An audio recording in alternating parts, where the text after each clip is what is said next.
Hello friends, அஸ்ஸலாமு அலைக்கும். நாங்கள் இன்றைக்கி நல்ல ஈஸியான மெத்தடில் சிக்கன் பர்கர் நல்ல ஈஸியாக எப்படி செய்கிறதுன்னு பார்ப்போம். வெல்கம் டு மைஃபா ரெசிபி. நீங்கள் இன்றைய தான் என் வீடியோ ஃபஸ்ட் டைம் பார்க்குறேன், சப்ஸ்கிரைப் பண்ணிட்டு சைடில் இருக்கிற பெல் ஐக்கானையும் ப்ரெஸ் பண்ணிவிடுங்க. அப்போ தான் நான் ஷேர் பண்ணுற எல்லா வீடியோவும் உங்களுக்கு யூடியூப்பில் ஃபஸ்ட்டில் வந்து காட்டும். பர்கர் செய்கிறதுக்கு ஃபஸ்ட்டில் சிக்கன் கறி எப்படி செய்கிறதுன்னு பார்ப்போம். போன்லெஸ் சிக்கனை இந்த மாதிரி சின்ன பீஸாக கட் பண்ணி எடுத்துக்கிறேன். இது சரியாக 250 கிராம் இருக்கும். இதுக்கு தேவையான சோல்ட் எட் பண்ணிட்டு கொஞ்சமாக மஞ்சள் தூளும் எட் பண்ணிக்கிறேன். சில்லி பவுடர் 1 டீஸ்பூன் எட் பண்ணுறேன். நீங்கள் உங்களோட காரத்துக்கு ஏற்ற மாதிரி எட் பண்ணிக்கோங்க.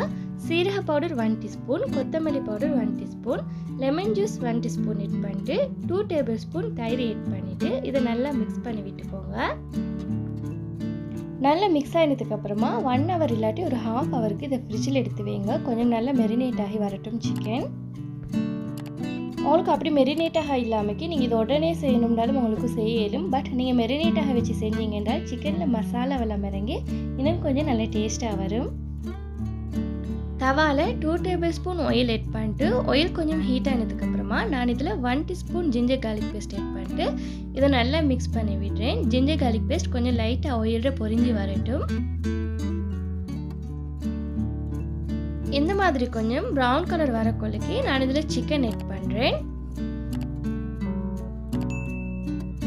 ஸ்டவ்வை லோ ஃப்ளேம்லேயே வச்சுட்டு சிக்கனை கொஞ்சம் நல்லா பெரட்டி விட்டு லிடால் மூடி ஒரு 5 மினிட்ஸ்க்கு மாதிரி நல்லா இதை வேக வச்சு எடுத்துக்கோங்க. சிக்கன் நல்லா வெந்து கொஞ்சம் லைட்டாக பொரிஞ்சு வர பதத்துக்கு மாதிரி எடுத்துக்கோங்க.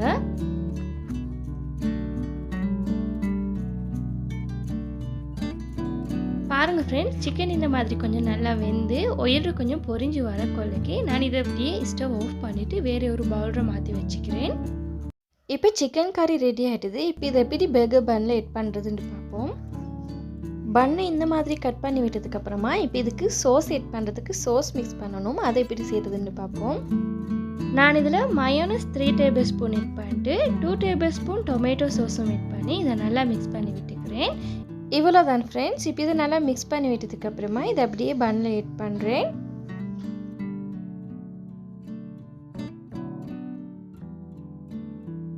இப்போ இதை அப்படியே நல்லா அப்ளை பண்ணி விட்டதுக்கப்புறமா நான் இதில் சிக்கன் எட் பண்ணுறேன். சிக்கன் எட் பண்ணக்குள்ளக்கு இந்த மாதிரி கொஞ்சம் நல்லா ப்ரெஸ் பண்ணி விட்டுக்கோங்க. அப்போ தான் இந்த சிக்கன் துண்டுகள் வெளியே வராமல் இருக்கும் பன்னிலிருந்து. நான் இப்போ இதுக்கு மேலேயும் கொஞ்சம் சோஸ் எட் பண்ணுறேன். நான் இதில் பேப்பர் கேபேஜை நல்லா ஸ்லைஸாக கட் பண்ணிட்டு எட் பண்ணுறேன். இது கூட லெட்யூஸையும் கொஞ்சம் ஸ்லைஸாக கட் பண்ணிட்டு எட் பண்ணுறேன் ஃப்ரெண்ட்ஸ். அனியனையும் இந்த மாதிரி கொஞ்சம் ஸ்லைஸாக கட் பண்ணிட்டு எட் பண்ணிட்டு இது கூட டொமேட்டோவையும் ஸ்லைஸாகவே கட் பண்ணிட்டு எட் பண்ணுறேன். இப்போ மறுபடியும் இந்த மாதிரி சோஸை நான் அப்ளை பண்ணிட்டு இந்த பன் அப்படியே இதுக்கு மேலே வச்சுக்கிறேன். இவ்வளோ தான் ஃப்ரெண்ட்ஸ், எங்களோட பர்கர் பன் நல்லா ஈஸியாக ரெடி ஆகிடுது. உங்களுக்கு ஸ்கூலுக்கு போகிற பிள்ளைகளுக்கெல்லாம் இந்த மாதிரி செஞ்சு கொடுத்தீங்கன்னா நல்லா ஈஸியாகவும் இருக்கும், அவங்களுக்கு சாப்பிட்றதுக்கு நல்ல டேஸ்ட்டாக இருக்கும். ஃப்ரெண்ட்ஸ், இந்த வீடியோ உங்களுக்கு பிடிச்சிருந்தேன்டா ப்ளீஸ் ஃப்ரெண்ட்ஸ் லைக் பண்ணுங்கள், ஷேர் பண்ணுங்கள், கமெண்ட் பண்ணுங்கள். மறக்காமல் சப்ஸ்கிரைப் பண்ணிட்டு சைடில் இருக்கிற பெல் ஐக்கானையும் ப்ரெஸ் பண்ணிவிடுங்க. தேங்க்ஸ் ஃபார் வாட்சிங்.